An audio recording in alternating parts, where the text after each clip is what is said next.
Thursday, June 30th, 2022. Passion's Torrent, an original work of fiction by Larissa Dahroug, all rights reserved, 2019. Larissa Dahroug.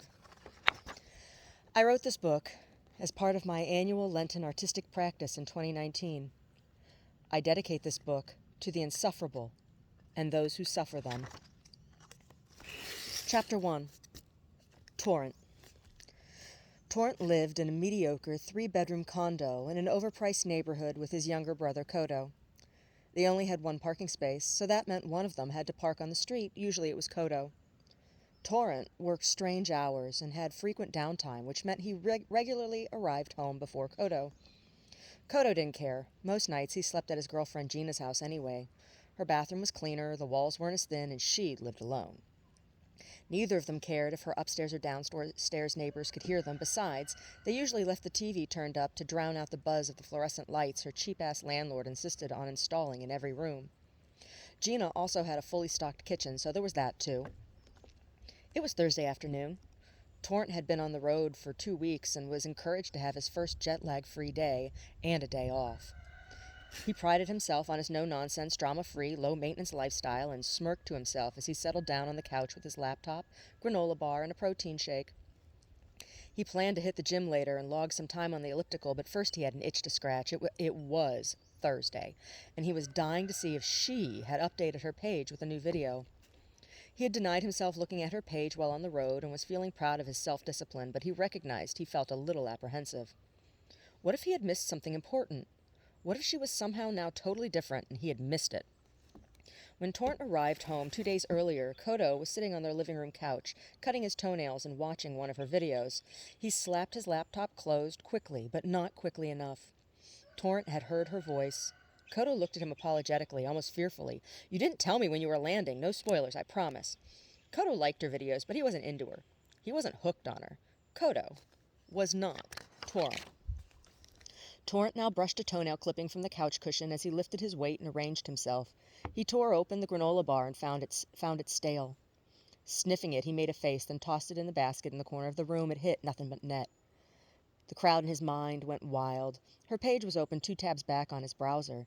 He couldn't believe he had kept himself from peeking that whole 2 weeks, even with the tab right there, staring at him every morning as he scanned his emails and surfed news. The arrow hovered over the tab on the screen. He hesitated for only a moment, took a slug of the lumpy protein shake, and clicked. How anyone could name their kid Daisy, he didn't know, but that was her name. Not a stage name, not a character, but her Christian name. Daisy. Daisy! Nothing about this woman invoked this flower for him. She wasn't tall or stringy. She didn't have a giant head. Nothing about her had anything to do with a common weed, in Torrent's humble opinion. The only congruency he could discern between this heavenly creature and her Christian name was the freshness of her spirit and the freshness he presumed of the flower between her thighs he so ardently but unconsciously coveted. To Torrent, Daisy was nothing short of a prize-winning rose. Every word that came from her lips was his gospel. Every movement of her body was his psalm. Without knowing, she fed him with her smile and healed him with her eyes. When she expressed hurt of any kind, he was ready to kill for her. She was his Daisy, Torrent's Daisy. And in the 2 weeks he had denied himself of her online publication, she had released 3 new videos. 3! It was as though God had rewarded him for delaying his gratification. The look Kodo had on his face when Torrent had mentioned her the day he left for his trip had taken him aback. He knew he needed to check himself. "Dude, you've never met this woman. For all you know, she's a dude in a girl suit looking to slip her sausage to some poor nutsack like you, crying game style," Kodo said. Those tits look real to me," was all Torrent replied before closing his bedroom door and turning to look at himself in the mirror. Torrent was a young man just entering his first full Saturn return, but something in his auric field told folks his soul was no newbie. No one ever was sure just how old he actually was unless he told them, and usually there was an awkward comment of surprise. While quite comfortable in his skin, looking at his physical self was always confronting. Torrent didn't feel connected to the image in the mirror, though he recognized himself. He wasn't crazy, after all. Well, he was pretty sure he wasn't crazy, but if he was going to be honest with himself, this Daisy thing was getting a little out of hand. It had to be for Kodo to say something. Looking in the mirror that day, he rubbed his eyes with the palms of his hands, pressed his face close to the mirror so his nose was only an inch or so from the glass. Spitting at the out-of-focus reflection, he smeared his saliva across the mirror with his right hand as he turned and picked up his jacket and travel case from the bed and headed for the door. Grabbing his keys from a hook on the wall, he turned to say something to Kodo before he left, but changed his mind and just gave his little brother a half-hearted salute instead. Kodo started to say something, but Torrent didn't stick around to listen. He closed the door behind him and headed for his car. That's it, he thought to himself. If I can go for the entire trip without looking at her page, I'll know I'm not crazy. His cousin, Sandra, had a scary experience with a stalker a few years back, and it had affected their whole family, so he was sensitive. He knew he wasn't that bad, but you could never be too careful in these matters, and no one wanted to be that guy. Sitting on the couch and staring at the video thumbnails of her face and an assortment of odd and out-of-context expressions, he was struck by how silly it had all seemed. He only watched her videos. She's the one who published them for anyone to see. He didn't know where she lived or anything like that, and it's not like she was even very pretty. Then the butterflies in his stomach started to flap their wings, and he quickly corrected himself. No, she wasn't pretty at all. Torrent's Daisy was beautiful. It was hard to say right off the bat what was so compelling about this woman in her videos. She wasn't a superstar by any stretch of the imagination. She was short and a little plump. Her lips were slightly crooked, and the lines in her forehead reminded him of his Aunt Bunny. She looked nothing like the girls he dated, tall, leggy gym rats with Botox faces. For the migraines, of course. Daisy's channel only had 15 subscribers, and he and Kodo were two of them. She didn't use fancy tricks. It was obvious she had little to no computer technical skills. The videos were just unscripted ramblings about her life, her art, her family, her pets, her hobbies, her health, and most disconcertingly to Torrent, her husband, Darren. Daisy referred to her and Darren as the Double D. In a couple of videos, Darren was there, and whenever Torrent saw him, he wanted to rip Darren's throat open with his bare hands. He knew this wasn't quite rational, but his mother had assured him it was a natural human emotion. One night, Torrent's mother had watched a number of Daisy's videos after her son had mentioned her for a third time over their monthly dinner date. She saw it immediately. She got it. It was no surprise to her that her son was enamored. It was in a world of plastic smoke and mirrors, Daisy was a real person. She wasn't trying to get clicks or likes or be someone she wasn't. She wasn't beholden to sponsors, shareholders, or fans. She didn't feign enthusiasm for trendy ideas or fads. Daisy was just being Daisy. She said what she meant and didn't care what others might think or how many views her videos received. Betty thought Daisy was brave and a lot like Betty when she had been that age. Betty was also pretty sure her son wasn't aware of something significant about Daisy, and it made her laugh to herself. Betty was pretty sure Daisy was a good decade older than Torrent.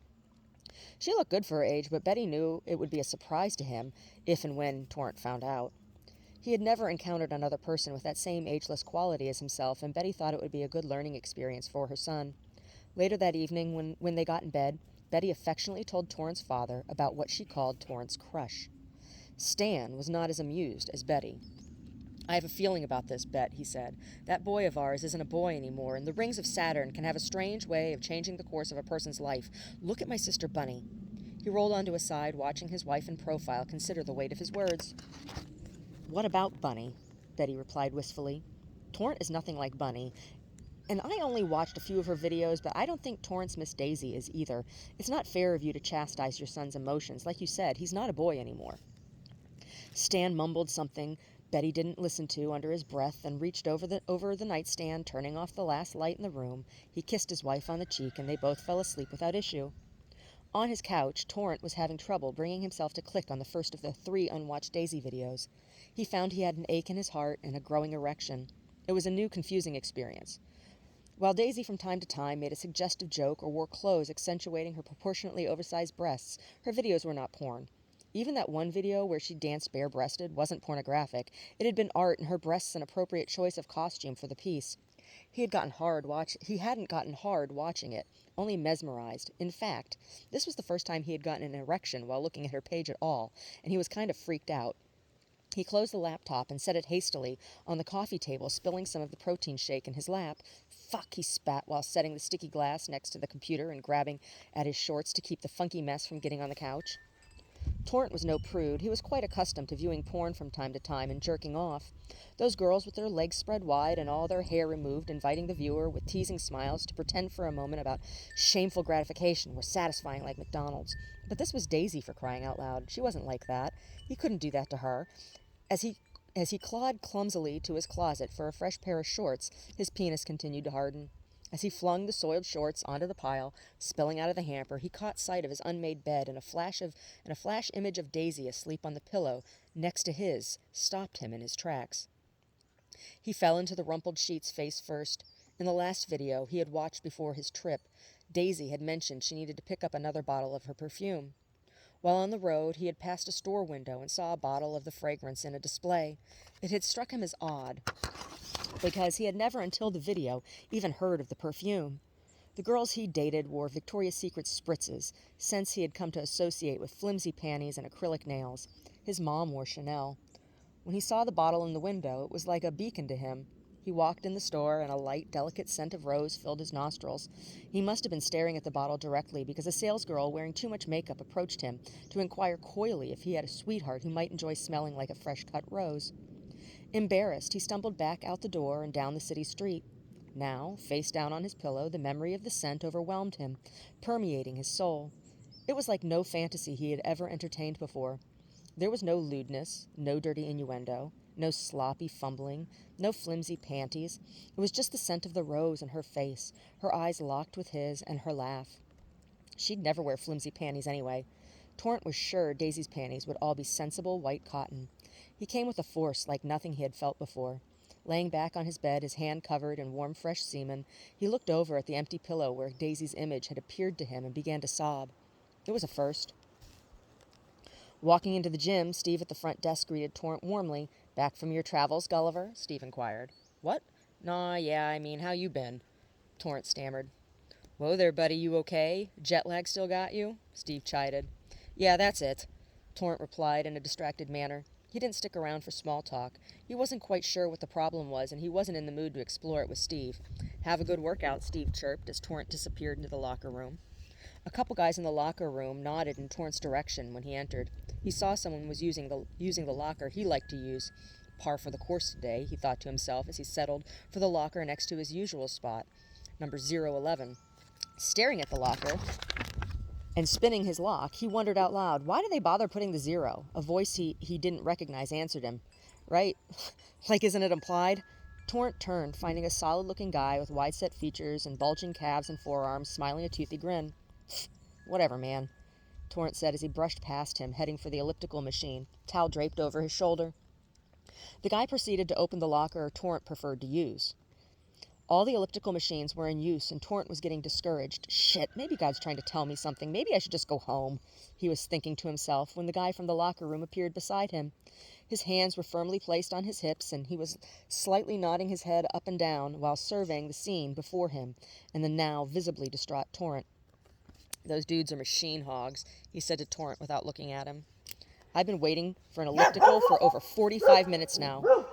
Shit, we all want to get a little cardio in, right?" Torrent looked at him with annoyance. "To each his own. There's a Zumba class about to start if you're that hard up," he said to his new friend. To his surprise, Torrent's new friend ignored the insulting tone in his voice and answered him like an old buddy. "Yeah, right? The bitch teaching that class has a moose knuckle. I think she's tucking, if you know what I mean." Torrent relaxed a bit and introduced himself. "I'm Torrent. You been coming to this gym long?" As he extended his hand in greeting, the other guy jumped back a step, hands in the air, laughing. "Hey, man, I'm not like that. Don't try picking me up with any smooth lines." Torrent withdrew his outstretched hand and winced. "Dude, not my style." The guy just laughed and extended his hand to Torrent to shake. "Sorry, man, I was joking with you. They call me Corn. I joined up a couple weeks ago." Torrent's expression spoke without him speaking. The guy sighed heavily, shrugging his shoulders and rolling his eyes. "Geez. They call me Corn because when I was a kid, I was fascinated with cornfields. Used to spend hours walking in my grandfather's fields. They started saying I thought I was an ear of corn, so they started calling me Corn. What can I say? It stuck. Besides, who are you to make a face? I mean, Torrent." Torrent realized the absurdness of the conversation and dropped his attitude. "Yeah, I know. I don't know where my folks came up with that one." Just then, one of the ellipticals opened up. The guy who had been using it turned the machine off and wiped his face with his towel, flinging sweat all over the machine's control panel. Corn headed towards the machine, saying over his shoulder, "Rude as fuck. Couldn't even be bothered to wipe his stink ass off the machine. Bet he also waxes his nuts." Torrent gave a short chortle and headed in the direction of the treadmills. After a quick shower, walking to his car, Torrent saw Corn again. He was leaning up against a red vintage MG with an ivory ragtop parked a few spots over from Torrent's fresh-off-the-lot black Tesla X. Corn was on his phone and gesturing in a very animated way. Torrent laughed to himself, thinking Corn looked like a giant clown with a clown car. He had his keys in hand as he approached his car, and he could hear some of Corn's conversation. "Baby, I told you I don't know the woman. I just watch her videos, like you and the guy with the cooking show. That's it." Corn was impatiently quiet while listening to whom Torrent presumed was Corn's girlfriend respond on the other end of the phone. "So what if I left a comment? You comment on chicken fingers videos all the time. And besides, you liked the perfume, didn't you?" "That's where I learned about it," Corn responded incredulously. "Well, your shit doesn't smell like roses either, but at least now you do." With that, he hung up the phone and tossed it angrily on the passenger seat of his ride. Torrent froze. Did he hear that correctly? Was Corn talking about his Daisy and her tea rose perfume? It was possible. Not probable, but possible. She only had 15 subscribers, and that video only had 10 views the last time he watched it, and 5 of those views were from Torrent. What were the chances of this clown car driving oaf knew about Torrent's Daisy? Torrent snapped out of his freeze, hearing Corn's voice. "Hey, Torrent, dude, man, you okay? You look like you just saw a ghost." Torrent shook his head. "Yeah, no, I'm fine. I just realized something I forgot." "Yeah, man, I feel you. I get stuck in my head from time to time, too. There's all kinds of forgotten shit up there." He nodded toward the cell phone on his passenger seat. "Fucking women. I can't do anything right. She finds fault with everything. Who knows what goes on in their heads, right?" Corn was back to laughing. Torrent was still processing the idea that someone other than he and Kodo might know about Daisy. Yeah, women. Corn approached Torrent at his car. "Dude, nice ride. Must have set you back. Those things are no joke. Hey, any chance you'd be down for a drink? I'm not welcome at home right now, but trust me, give her an hour or two, she'll be calling me, talking all baby talk, wanting to know when I'm going to come home and give it to her." Torrent didn't have any set plans. He didn't usually drink during the week, but at that moment, a drink sounded great. Plus, he was curious to find out if Corn knew his Daisy. "Yeah, man, that actually sounds great. Oh, and hey, it's not a big deal, but everyone at the gym knows that's my locker.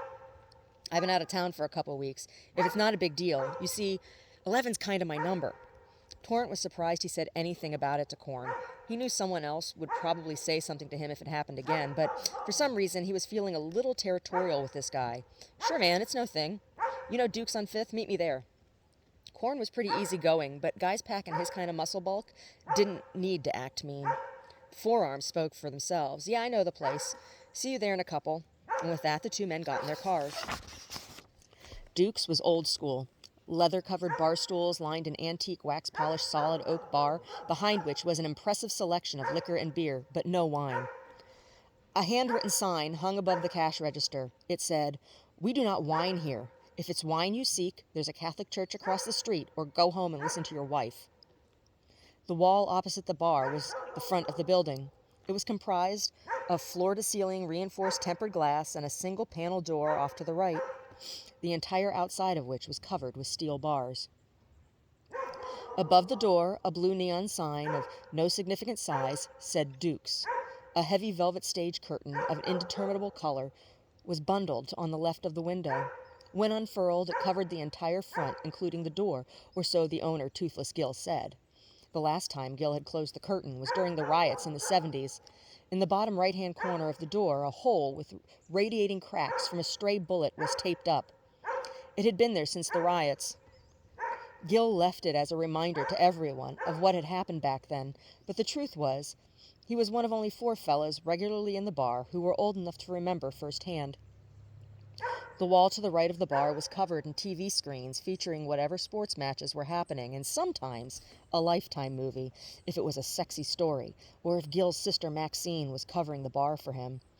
The wall to the left of the bar had 2 dartboards and a jukebox. A couple tall bar tables without chairs were arranged in front of the TVs, and a pool table was centered in the room. There were 2 single-occupancy restrooms, one on either side of the bar. Neither said men or women on the door. There was just a big neon sign above the jam, flashing the word head, with an arrow pointing down at the door. In addition to the standard toilet and sink, both had urinals, both had condom machines, both had a full-length mirror, tampon machine, and a purse hook. The tampons in the machines looked like the original Kotex used to fill them in the 70s. Every now and then, Toothless Gil thought it was funny to drop one in a Bloody Mary instead of a stalk of celery. No one but Gil laughed at this joke, but he would do it anyway. Duke had been Gil's father's nickname. Gil opened the bar in '62 with money his father left him when he died. Both the death and the money had been a surprise. No one, not even Gil, had known Duke had any money. He had lived his life as if he were nearly destitute. Gil had no idea where the money had come from, and he didn't want to know. All he had really known about his father was the man had many secrets, and no one, not even the cops, messed with him. Gil was toothless because he was a retired Marine prize fighter. He only bothered to put his teeth in when he needed to eat something or a woman happened to wander in. Usually his teeth rested in a glass of vodka on top of the register. He also was partial to wearing a three-piece suit. He had been wearing the same three-piece suit as long as Torrent had known him, and he was also wearing it in the 3 photos hanging on the wall with the no wine sign from years before Torrent was even old enough to drink. No one knew for sure, but it was rumored that Gil slept on the floor behind the bar. Torrent hadn't been to Duke's in a little over a year. It had used to be his regular haunt. The last time he was in, he had broken his own rule and taken a date to the bar, Cora, with her long, almost to the floor hair, sharp wit, and fake tits. He thought she was different than the others. He thought she was special. He thought she was into him. He was very wrong. By the end of the night, she was drunk with her skirt around her waist in the restroom with some out-of-town businessman who had stumbled upon the bar through dumb luck walking down the street. When Torrent had finally gotten the door open, Cora's hair was damp on the ends with toilet water and lipstick was smeared all over her face and the out-of-towner's head. Gil yelled at Torrent the way a father would a son, sick of watching him cycle through worthless sluts and cheap flings. Gil told him to come back when he was man enough to date women and not trampy, gold-digging girls. Torrent had said something about Gil being able to give him advice on women when Gil's teeth grew back. Gil was still toothless, and Torrent wasn't sure if he was a man by Gil's standards yet or not, but currently he didn't have a girlfriend, and it had been over a year. There was an empty space right in front of Duke's when he pulled up. Korn's MG was already there, too. Torrent gathered himself for a moment, trying to imagine Daisy in a place like Duke's. Daisy would never go into a restroom with a perfect stranger off the street, right? He locked his car, set the alarm, took a deep breath, and opened the door. The smell of gamey men, money, old leather, and whiskey filled his nose. Everything looked the same, even Toothless Gil in his three-piece suit. Korn was at the bar, chatting it up with Gil. Both men were smiling. When Korn saw Torrent, he slapped Gil in the arm, saying, "Here's my buddy now." Gil looked at Torrent with pleased surprise. "That ain't your buddy, man. That's my boy Torrent." Torrent smiled with relief. "Or are you a man now, Tor?" Gil added affectionately. "I don't know, Gil. You'll have to tell me, but I'm not seeing anyone right now, so..." Torrent trailed off. Sitting on a stool behind the bar was Cora, her hair cut to her chin. She was rolling pennies, nickels, and dimes into paper tubes. She didn't even look up. Gil laughed uncomfortably. "You remember Cora, right?" Torrent nodded. "Yeah." Cora looked up at Torrent and Korn across the bar. "I knew I liked you. You know these folks?" Korn asked Torrent. Torrent just nodded and addressed his ex. "Hey, Cora." "Oh, Torrent, how are you?" "I guess you didn't hear. Gil and I got married a month ago." She extended her hand, showing him an obscenely large diamond. Torrent's head started to fog a bit. He sat down at the bar at a loss for words. Congratulations, I guess." He was dumbfounded. Gil was a certified old man, and Cora, well, Cora was 3 years younger than Torrent. Whatever, he thought. Korn was drinking a stout beer and was already halfway done with the glass. Torrent thought for a second, then ordered an old-fashioned. "Coming right up, old buddy," Gil chimed. "And your drinks are on me this time. I owe you. No hard feelings?" Gil said, nodding towards Cora, who had already gone back to rolling coins. "No feelings at all," Torrent replied, and he meant it. As far as he was concerned, Gil was more than welcome to the restroom fucking tramp. But still, he had to admit, she did look good with her hair cut that way. If he didn't know her already, he'd turn to watch her walk down the street. "Hey, Cora." "What doll?" she replied. "What'd you do with your hair?" Torrent asked. "Oh, this?" she asked softly, patting her head. "The day after I saw you last, my mother was diagnosed with breast cancer. She lost her hair in chemo. I had a wig made for her." "Oh, I see," said Torrent, now feeling kind of bad for calling her a restroom fucking tramp, even if it was only in his head. "I'm sorry to hear that." Cora laughed, replying, "Don't be. She's in remission right now, and besides, she's a real bitch, and I still look good." Torrent didn't feel bad anymore. Cora was still a restroom fucking tramp. Gil slapped him on his arm as he handed him his drink. It's nice to see you. I would have invited you to the wedding, but I didn't have a number for you, and besides, we didn't do anything special. Just the justice of the peace and a bottle of Boone's Farm. I'm too old for all that church bullshit, and Cora doesn't care." Corn finished his beer and ordered another. Gil swung it at him, and Corn grabbed Torrent's arm, motioning to the dartboard, asking, "You play?" "Not really, but I'm down." Cora grabbed 2 cases of darts from under the register and tossed them up on the bar without looking up from her coins. Torrent swept them up in one hand, and the 2 men headed to the boards. Torrent hated pool, but was indifferent to darts, and he was really hoping to find out if Corn knew about his Daisy or not. Unsurprisingly, Corn was killer at darts. He called every shot before hitting the mark. Torrent lost the first 3 games of cricket, but then somehow got lucky in Game 4. "I think you just needed to warm up a bit, dude." Corn seemed a little too gracious a loser, and Torrent wondered if he had let him win. "Yeah, that's probably all it is. I don't really play. I used to play more before my older brother left for the service. He played, and I liked hanging out with him, you know?" Torrent hadn't thought about Sager in a while. It wasn't his favorite thing to think about, and he was good at putting things out of his mind that brought him distress. That, in part, was what was bothering him about the whole Daisy business. He definitely felt distressed about the whole situation, but wasn't able to put it out of his mind like he usually could with things. Right now, he thought of Sager, and the thought was a welcome break from his present state of mind. Corn's interest was piqued. "What branch?" "Branch?"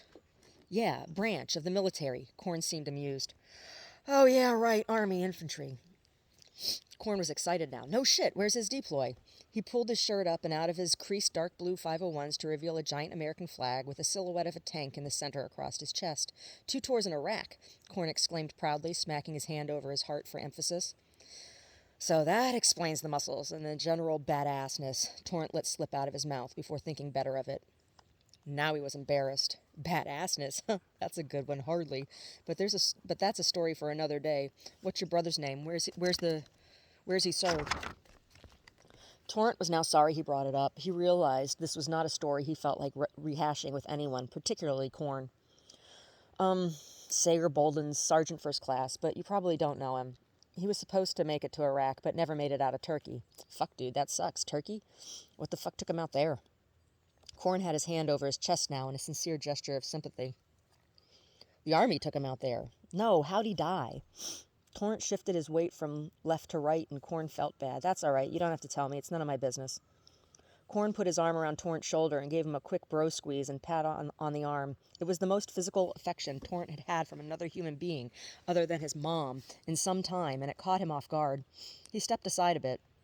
No. It's okay. He was in Turkey waiting to ship to Iraq.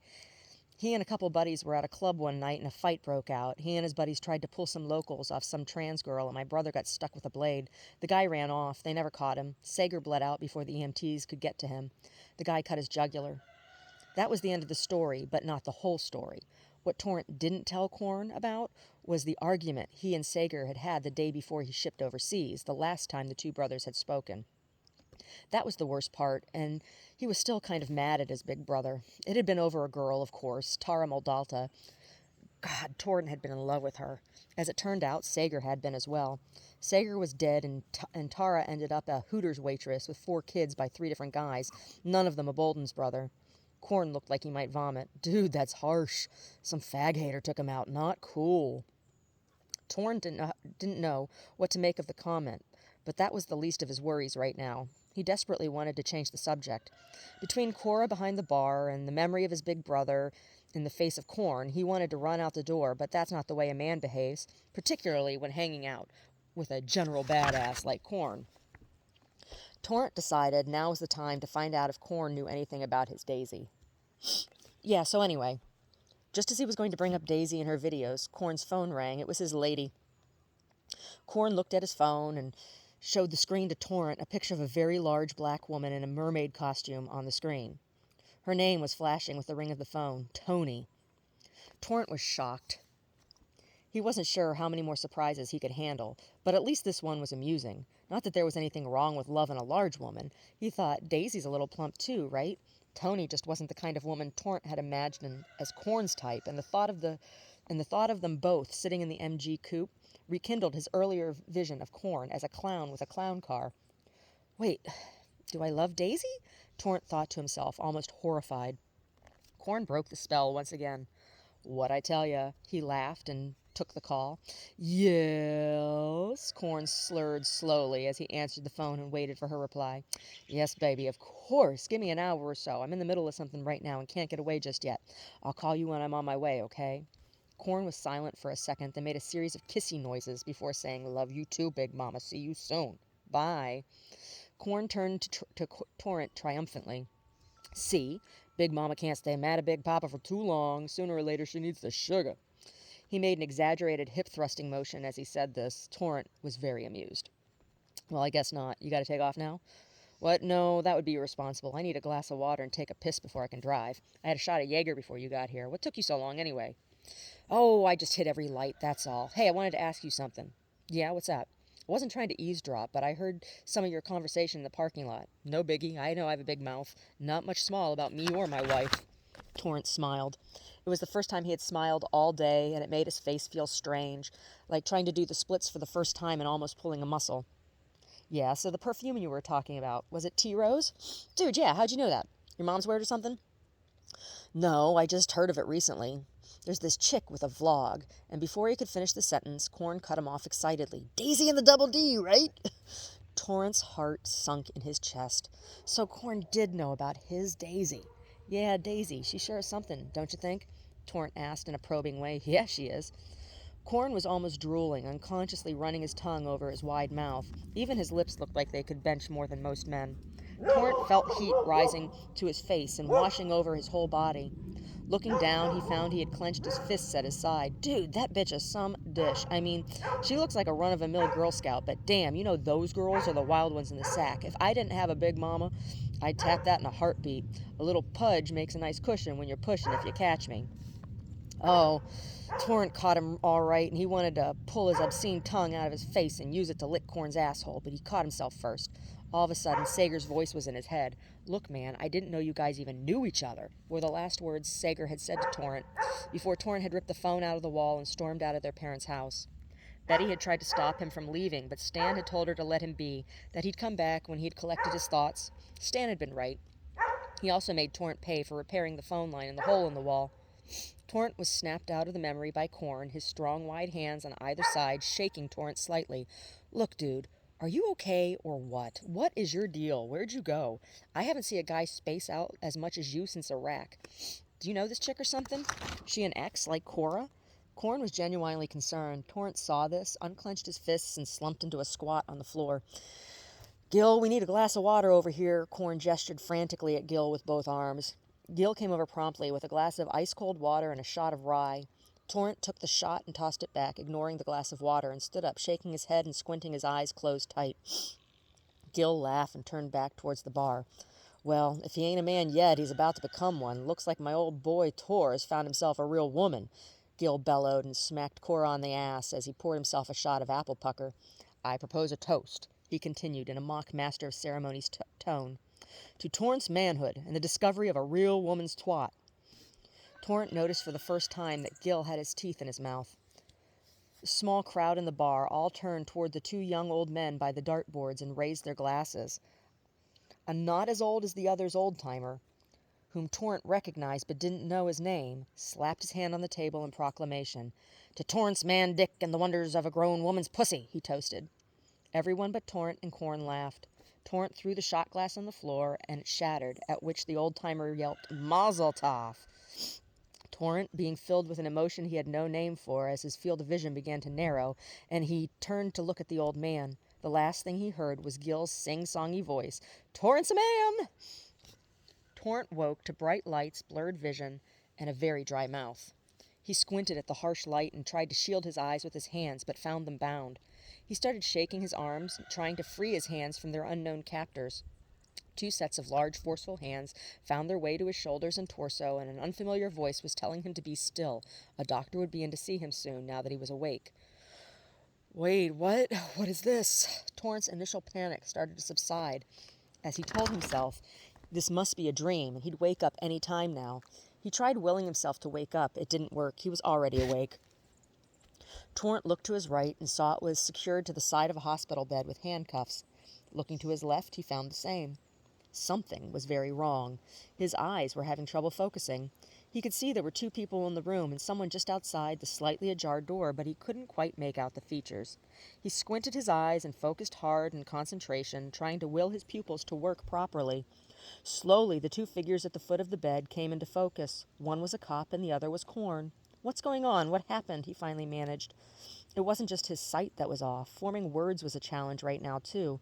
His left ear and jaw were throbbing, and he now could tell his left eye was almost swollen shut. "Dude, Torrent, I'm not surprised you don't remember. It was a hell of a show," Corn blurted.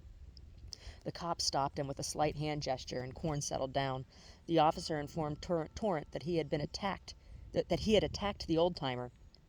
Torrent was a young, virile man of considerable stature, but it turned out the old-timer, though slightly long in the tooth, was Ira Braunstein, retired IDF and Krav Maga master. Torrent never even landed a punch. Ira had taken him down with one graceful move and knocked him unconscious. Cora had called 911, and Corn had come along for the ride. No one was pressing charges, but they had restrained Torrent in case he had woken up and was still aggressive. "Are you able to control yourself?" the officer scolded. "Yeah, of course," Torrent assured him, and the officer released his hands from the cuffs. They clanged against the side rail of the bed. "Can you tell me what happened?" the officer asked in a cool manner. Corn started to say something, but the cop cut him off. "Mr. Johns, I got your statement. If you can't be quiet and let Mr. Bolden's answer for himself, you can step outside and wait with the other Mr. Boldens." "Is my dad here? Please tell me my father isn't here." "Your father isn't here, Mr. Boldens. It's your brother." At the sound of his presence being discussed, Kodo half-stepped in the room, his right hand still on the doorknob on the hallway side of the door. He smiled a forced-looking, toothy grin and stepped back into the hallway, tossing "already too crowded in there" over his shoulder. Torrent lifted his left hand to his pulsing head and found his hair was damp and slightly crusty around his ear. He winced at the touch. "Can I have a glass of water, please? My mouth is so dry," Torrent said, through teeth clenched in discomfort. Corn reached over and handed him a small plastic cup with a bendy straw. Torrent sipped gently. It also hurt to pucker his lips. "Thank you." He hoisted himself up so he was more upright in the bed. Looking down his legs, he saw he was dressed in a hospital gown and was missing his underwear. "Where's my drawers?" he almost shouted. "Pardon me?" "Calm down, sir." "Where are your what?" "My underwear. My drawers. Where are they?" Cotton answered him. "There was a lot of blood. Head injuries tend to bleed a lot, but they said it looked worse than it is." Torrent let out a guttural groan, and a little person in a regular-sized lab jacket pushed through the door. A stethoscope was around his neck, and a pen and clipboard were in his hands. "That will be enough for right now. If you 2 gentlemen wouldn't mind stepping out of the room for a moment, this man still has doctor-patient privilege." Torrent didn't know whether to laugh or cry. The events of the day were starting to flood back, and the absurdity of it all was tragically funny to him at the moment. He began to laugh and regretted it immediately, as it doubled the ache in his head. Corn and the officer stepped out, closing the door behind them, careful to leave a small crack they could listen through. The doctor approached the bedside and pulled something out from under the bed. Torrent assumed it was a step of some sort, because in a moment the tiny man was eye to eye with the much larger Torrent. "I'm Dr. Moran," he said flatly. "I know, it's probably odd to you. Yes, I'm a midget, but I'm also a doctor, and I happen to have a very beautiful, regular-sized wife. Now, let's see how we're doing here." Torrent said nothing as the tiny man reached across the bed, turning Torrent's face by the chin gingerly so he could see the aching side. Torrent winced. "Oh, the folly of youth," Dr. Moran sighed as he made a note on the clipboard. Then he put the stethoscope in his ears and proceeded to listen to various parts of Torrent's giant-looking body. Dr. Moran took the stethoscope from his ears and crossed his arms across his chest. "So, are you a regular bar brawler?" "First time," Torrent answered.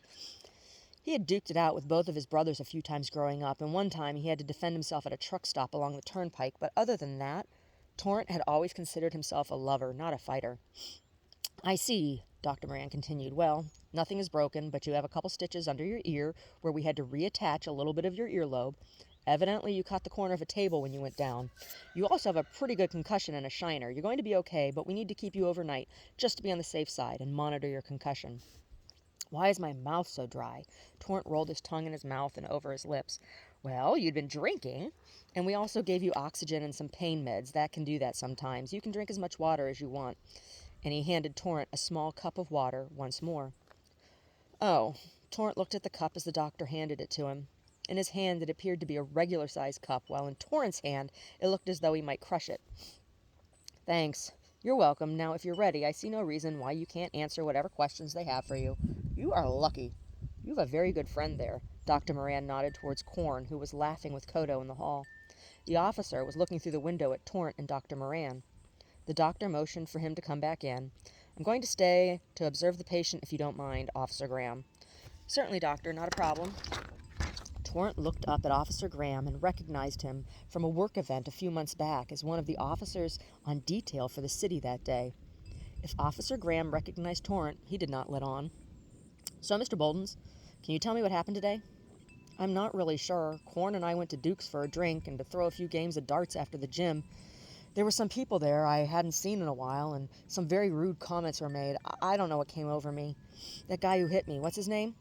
Torrent was having trouble getting his pupils to focus again. Ira Bronstein, ex-IDF, Krav Maga master. Did he instigate the altercation? Yeah, I mean, sort of. It's been a really strange day. Dr. Moran was uneasy. Torrent was starting to sweat in an air-conditioned room. That's enough for now, the good doctor told the officer. Mr. Boldens needs to relax. His brain is bruised.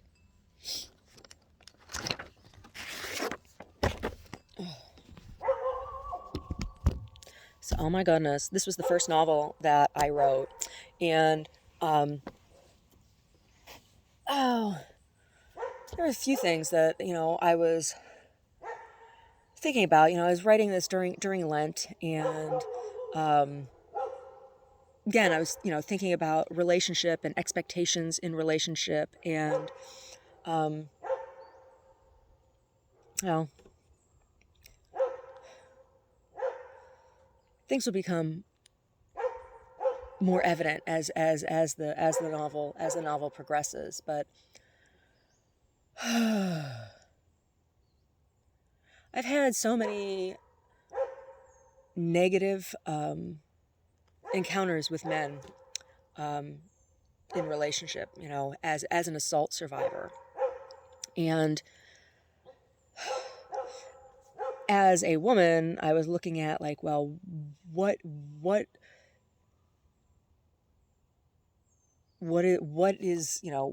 is a man? What is a man? And I'm not talking about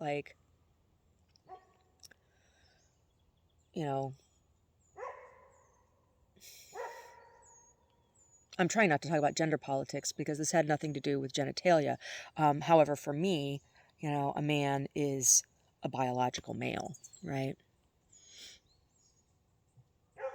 I have no problem addressing somebody how they want to be addressed. However, that being said, as a heterosexual woman, I would have no interest romantically with someone who had gender reassignment surgery. That would be a sexual turnoff for me, and I have no judgment or anything. That's not the way everybody feels, right? It's obviously not the way everybody feels, but for me personally, individuals are allowed to have preferences. I had a great uncle, David Leeds, and his spouse, his partner, was a transgender woman. At least that's what everybody in the family said. I never met her. She was dead before I was born. But that's what my grandmother explained to me, is that she was a transgender woman.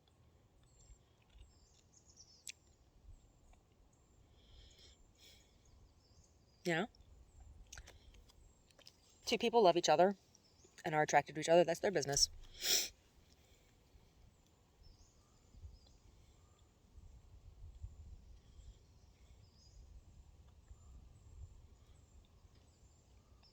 I don't believe that gender reassignment surgery should be covered by insurance.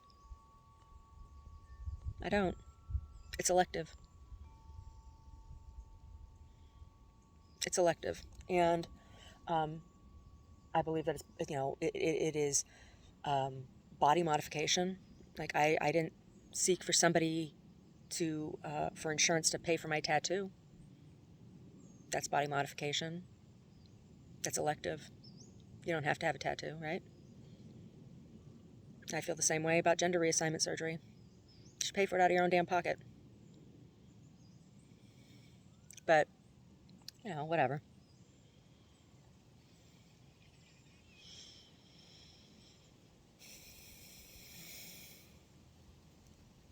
when we were living at the cotton mill, I was being harassed by a group of transgender people, and it was prank phone calls, and I only ever went to Pride activities or Pride festivities once, and I went to the transgender march because I was curious. I wanted to meet some people. Like, I wanted a better understanding. I wasn't like morbidly curious as in voyeuristic. I was seeking better understanding because I had had interactions with people that were um, incongruent, right? Like, there was a person that lived in our building who had positive interaction with frequently, and I don't know, that was fine. And then in vagina monologues, when in the process of vagina monologues, I had both positive and negative. So, you know, I can't imagine like being so displeased with my body that I would go through such a drastic body modification. You know, I can't imagine how painful that must be to feel like you get to that point. I also don't agree with allowing children to go through hormone treatments in that way. I think puberty is a really confusing time for everybody, no matter what your sexuality is, and that those types of choices should be made by adults for adults, not for themselves, by adults for themselves, not for children. I think that's an egregious abuse. You know, it's one thing to say, oh, wear whatever you want, wear your hair however you want, you know, wear whatever shoes you want, wear, you know, that's one thing. But when it comes to the hormones and the body modification surgery, you never know. You just never know. You know, and I've heard, I've heard, seen too many interviews with people who are like, oh my gosh, yeah, biggest regret of my life. Because people do try to transition back, and there's things that are lost, right? It's never the same, right?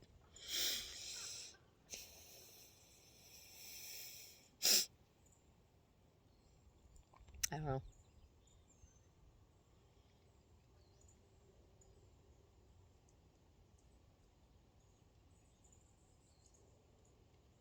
The person who stuck me with a needle in public was transgender, a transgender male.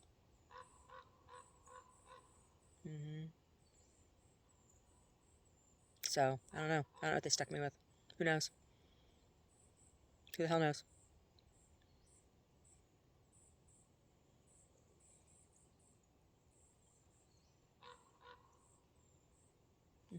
I don't know. I've talked about what my perspective is. I believe in reincarnation, and I believe that the issue is that a person is reborn into a body that they don't like, right? They still have memory of the past life, and would prefer to be in that body. That's what I think. But that's personal karma. That's, you know, that's not mine to judge,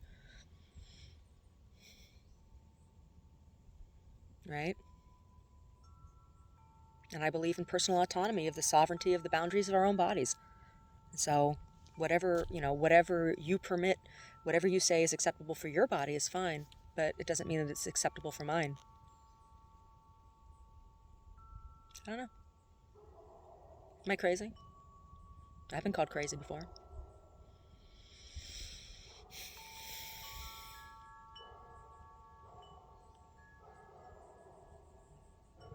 Anyway, new novel. Hope you're enjoying it.